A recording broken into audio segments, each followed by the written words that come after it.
Oh, look at him. If my husband was here, he'd follow him around all day, watching what he does with his nuts. But of course, here I am, alone again. He keeps promising to retire, but there's always one more animal to fill. Last week, he missed our group's day out.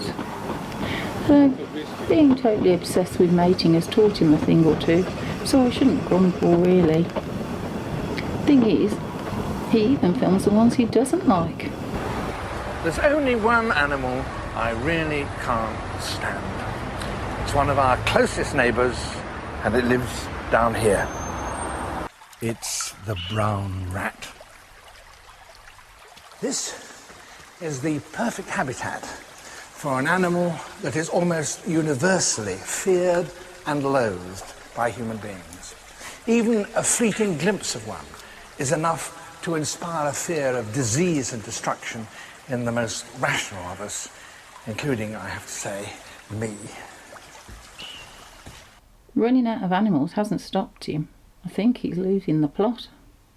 An ancient landscape that has shaped the mating game of its residents, and now he needs to breed. He starts to show off.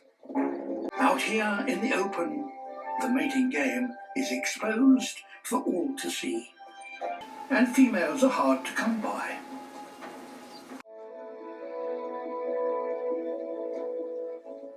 At last, he seems to be getting some attention.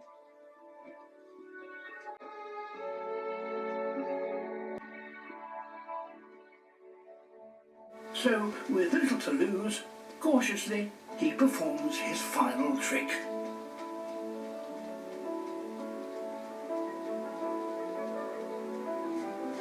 It's not perfect, but he gives the performance of his life. With that achieved, he will now go on and mate with several more females before the season is over. Oh well, time to head home. I wonder if he's back. Probably not. Oh well, I can have a little drink in the garden before I watch Blink. Watching all the old episodes again, as my other David's back next year.